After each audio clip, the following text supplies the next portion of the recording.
जय जय नित्यानंद। तो आज की साधना में चिदाकाश गीता में बड़े बाबा जो कह रहे हैं वो हम आगे शुरू करते हैं। बड़े बाबा श्लोक संख्या 166 में कहते हैं कि एक रेलवे स्टेशन है जहां 4 रेलवे लाइन मिलती हैं। एक ट्रेन कोलकाता जा रही है, एक मुंबई जा रही है, तीसरी मद्रास जा रही है और चौथी एक अन्य स्थान पर जा रही है। ये सभी ट्रेनें एक स्टेशन से चलती हैं और एक ही स्टेशन पर पहुंचती हैं। माया हमारे अंदर से पैदा होती है और हमारे अंदर ही अस्त होती है। ठीक है ना? ये चीज आपको पता चल रहा होगा कि कैसे। मैंने बताया ना, जैसे सामने वाला अगर क्रोध कर रहा है तो रूट कॉज भीतर है। हम उससे कुछ चाहते हैं, वो कर नहीं रहा, इसलिए हमें क्रोध आ रहा है। तो रूट कॉज सब भीतर है। तो हमारे भीतर से ही माया पैदा होती है बाहर। ठीक है ना? और जब हम सिमट जाएगा सब कुछ तो माया भीतर ही समा जाएगी। कैसे? क्योंकि मन के कारण इस सबका अस्तित्व है। वो मन मिटा, सब शांत समाप्त हो जाएगा।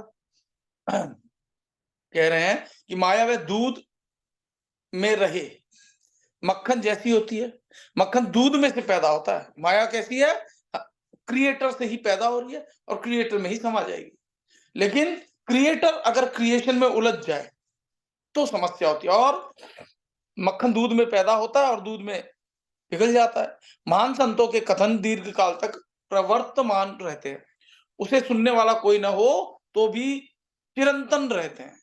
तो जो आज आपको मैं बातें बता रहा हूं, ये मेरी बताई हुई थोड़ी ना है।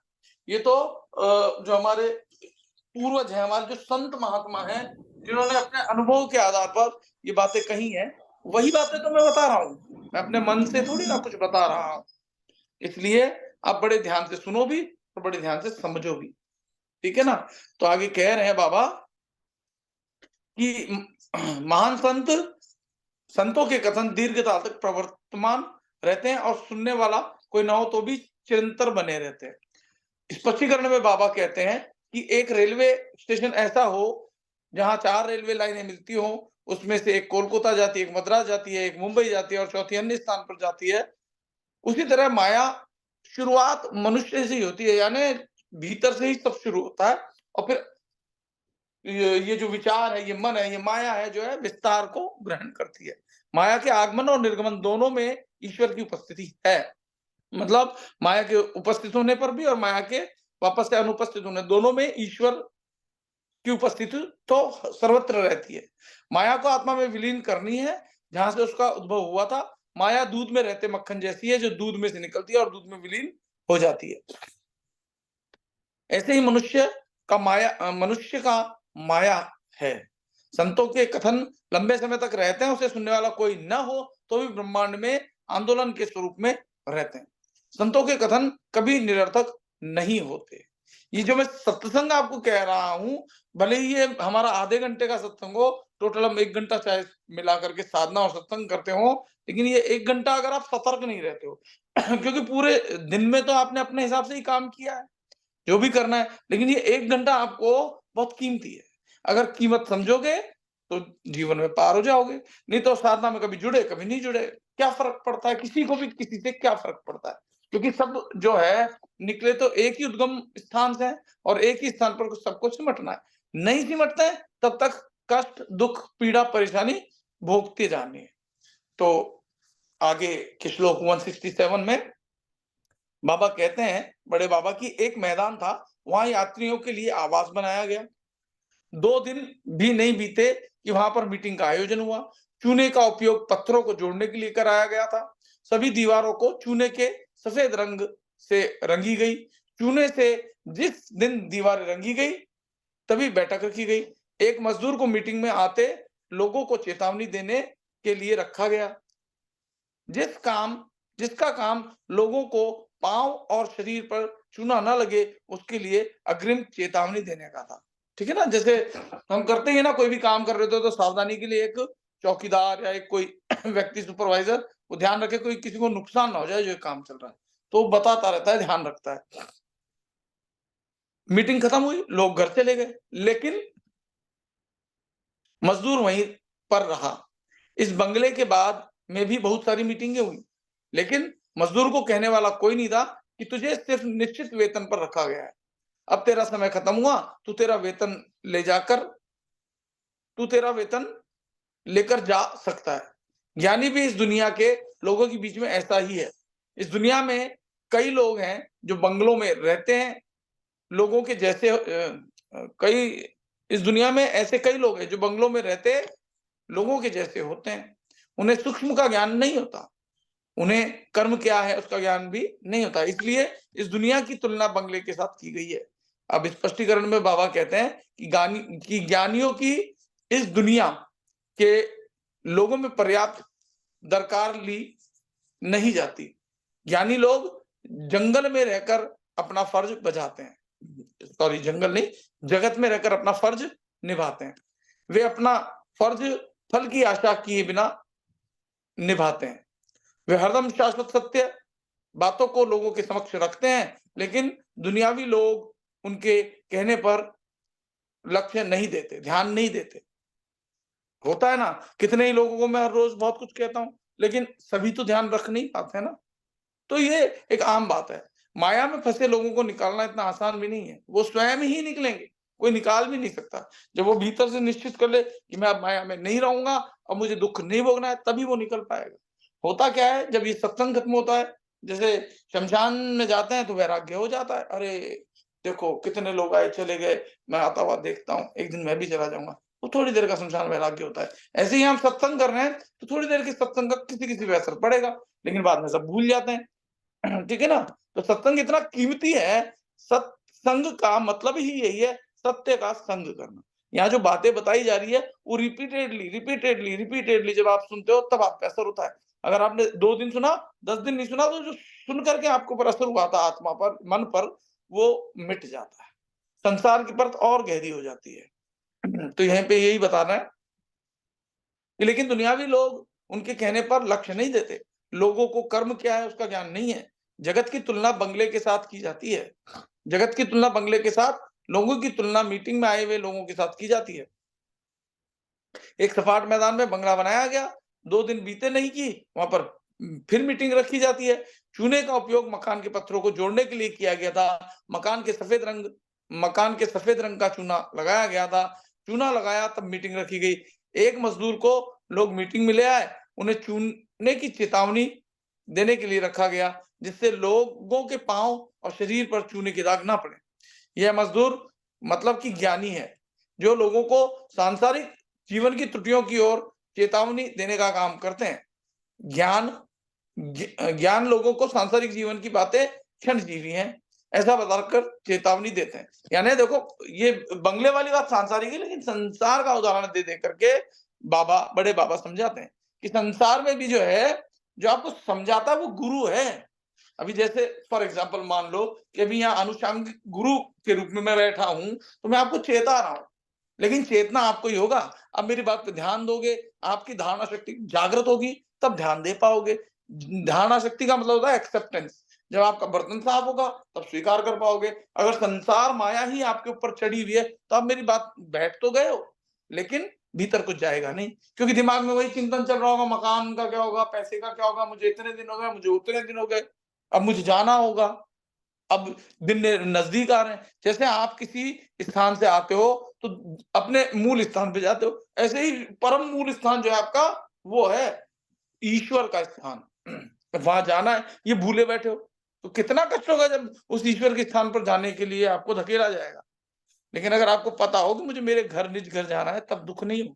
सब भूले बैठे हैं, सब।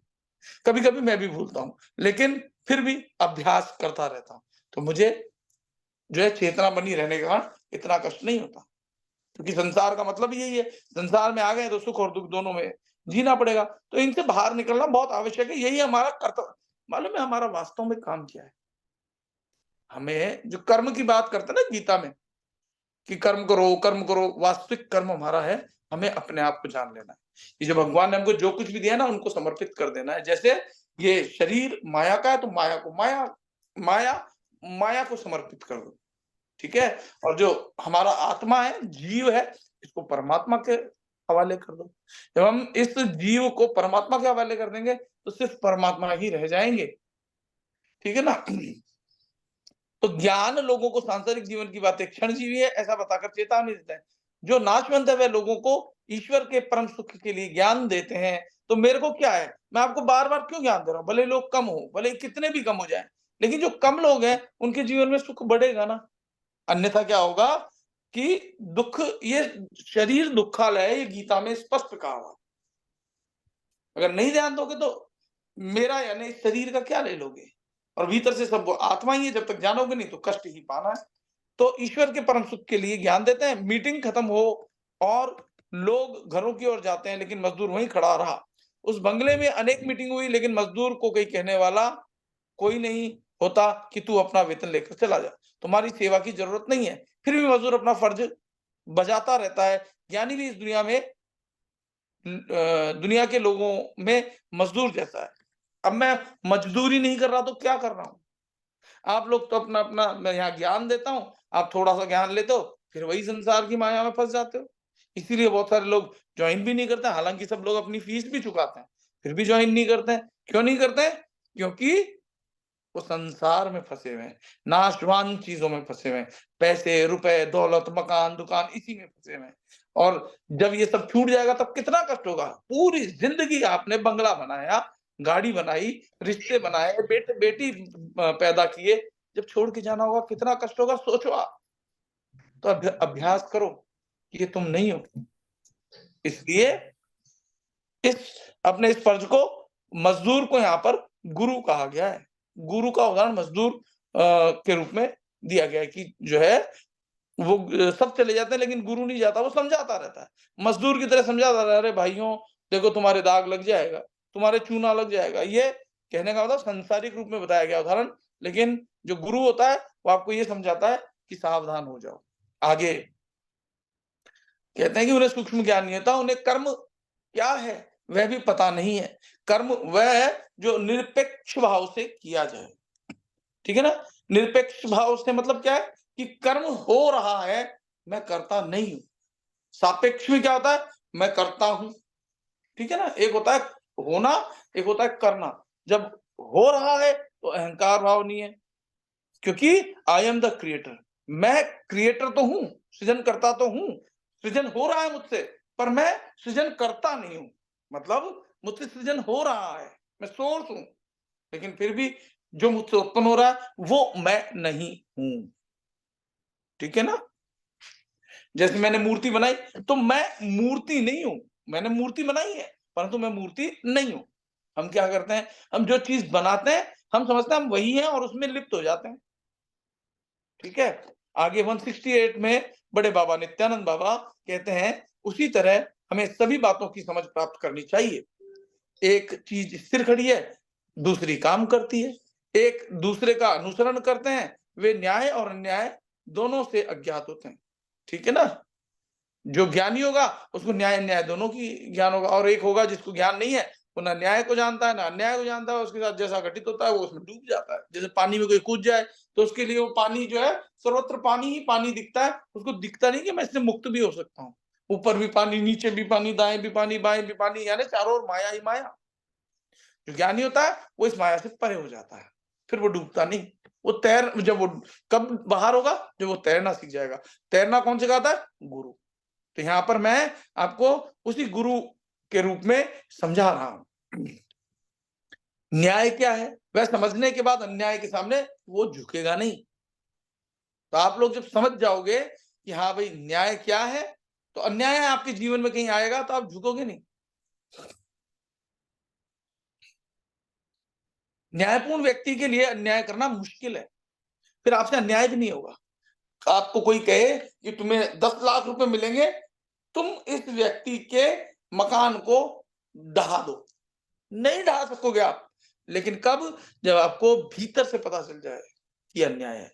अभी तो नहीं पता चलेगा, अभी तो पैसा दिखेगा तो अन्याय कहाँ दिखेगा। तो जो गुरु है वो सच्चा ज्ञान देता है, क्योंकि अगर गलती से आपने वो गलत काम कर दिया, अन्याय कर दिया, तो फिर जिंदगी में कष्ट तो भोगना ही किसको पड़ेगा? जो कर्ता होगा। और कर्ता कौन है? कर्ता मन ही करता, मन ही भोगता। ये मन ही आपके दुखों का कारण है। फिर आगे कहते हैं, ऐसा मनुष्य कभी झूठ नहीं बोलेगा जिसको ज्ञान हो गया न्याय का, भले ही उसकी जीभ टूट जाए। अन्यायी व्यक्ति को सब चाहिए होता है, जो अन्यायी व्यक्ति होता है वो सब चाहिए, ये हाँ मेरे को दे दो, ये मेरे को दे दो। वह कभी किसी से नहीं डरता, मतलब पाप करने से बिल्कुल नहीं डरता। अन्यायी व्यक्तियों के व्यक्तियों के मन जगत की गुत्थी में फंसे रहते हैं। हर व्यक्ति का फर्ज है कि न्याय क्या है और अन्याय क्या है। न्याय और अन्याय का मतलब सीधा-सीधा मतलब मैं बता दूं यहाँ, धर्म और अधर्म, ठीक है? तो जो भगवान कृष्ण ने गीता में कहा है कि यदा यदा धर्मस्य ग्लानिर्भवति भारत अभ्युत्थानमधर्मस्य तदात्मानं सृजाम्यहम्, कि जब-जब धर्म की हानि होती है, तब-तब मैं उस अधर्म का नाश करने के लिए प्रकट होता हूँ। तो जब बहुत ज़्यादा ये स्थितियाँ आ जाती हैं, तो आपने देखा होगा, आंदोलन भी होते हैं। आप जब हम भारत गुलाम था, तब आपने देखा होगा, एक क्रांति आई, फिर भारत आज़ाद हुआ। जहाँ-जहाँ भी जब बहुत घोर अंधकार होता है, तो क्रांति आती है। तो जो वास्तव में न्याय को जानता है, वो भीतर से सुखी रहता है, वो गलत कामों में फँसता ही नहीं। स्पष्टीकरण में बड़े बाबा समझाते हैं कि मनुष्य को न्याय और अन्याय क्या है, इसकी समझ होनी चाहिए। यह ज्ञान बिना मनुष्य दूसरे का अनुसरण करेगा। अगर आपको खुद को ज्ञान नहीं है, तो जो देखोगे वही करोगे। अच्छा, ये ऐसे करते हैं, ये ऐसे करते हैं, चाहे वो गलत ही हो। इस जगत में बहुत सारे लोग दूसरे का अनुसरण करते हैं। सब लोग एक दूसरे को करते हैं। न्यायपूर्ण व्यक्ति को अन्याय करना मुश्किल है, तो अन्यायी व्यक्ति को अन्याय करना आसान होता है।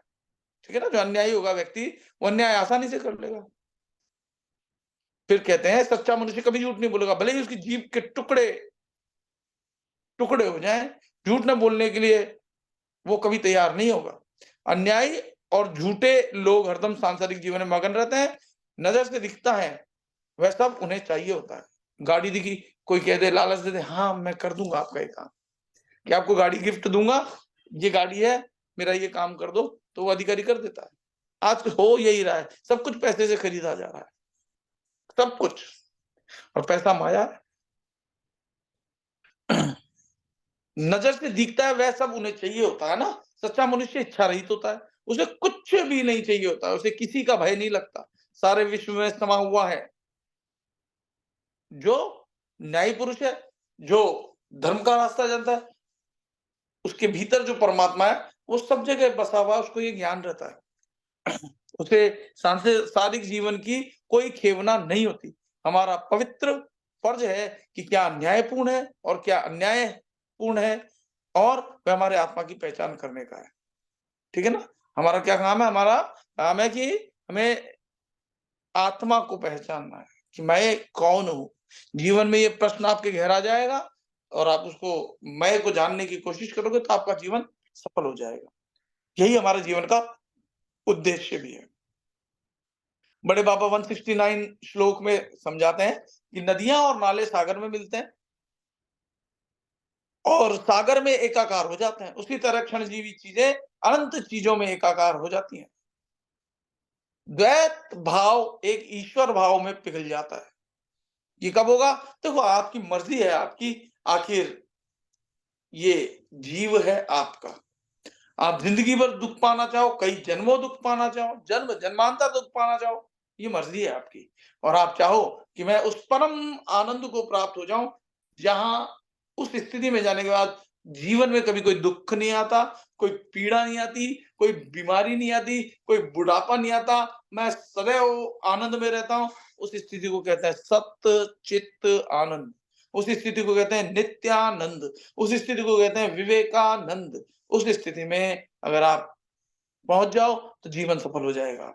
जीवन का उद्देश्य भी यही है। तो द्वैतवाद फिर क्या कहते हैं स्पष्टीकरण में, कि अंत वाली क्षणजीवी चीजें अनंत वाली चीजों में एक हो जाती हैं, उसी तरह जैसे नदियां और नाले समुद्र में विलीन हो जाते हैं, उसी तरह अंत वाला यह जगत अनंत ईश्वर में अंत समय पर एकाकार हो जाता है। द्वैत भाव है, वह एकेश्वरवाद में विलुप्त हो जाता है। द्वैत का मतलब, यहाँ द्वैत बोला है, एक से अधिक जितने भी हो सब दो ही है। द्वैतवाद अपने अतिरिक्त जो कुछ है वो द्वैतवाद कहलाता है। ठीक है? तो ये सब खत्म हो जाता है। द्वैतवाद भाव है, वह एकेश्वरवाद में विलुप्त हो जाता है। जैसे 10 नाद बताए गए थे, वो 10 नाद जब एक ऐसे नाद में विलीन हो जाता है जो कि सर्वदा था है और रहने वाला है, वो 10 एक में जब मिलता है वो एकादशी कहलाता है।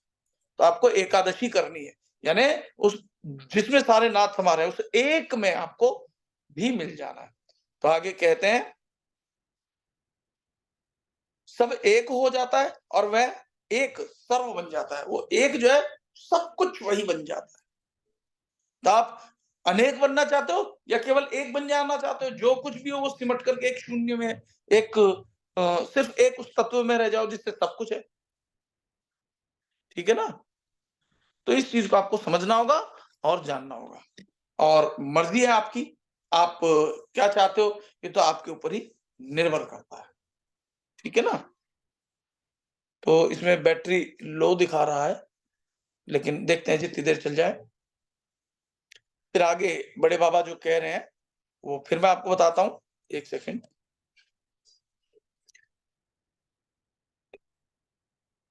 सब एक हो जाता है और सर्व बन जाता है। एकेश्वरवाद मतलब ईश्वर की अनुभूति सभी में करनी है। सब में आपको आत्मा है ना, दिखती तो है, लेकिन जब आपको भीतर से अपनी अनुभूति हो जाएगी।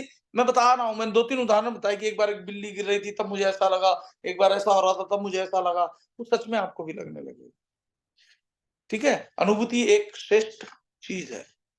तो ये हमने कर लिया है। अब हम सभी लोग ध्यान में बैठेंगे। सभी लोग जो है एकदम सीधे बैठ जाओ, कमर सीधी, गर्दन सीधी, आंखें बंद, और शरीर एकदम सीधा हो।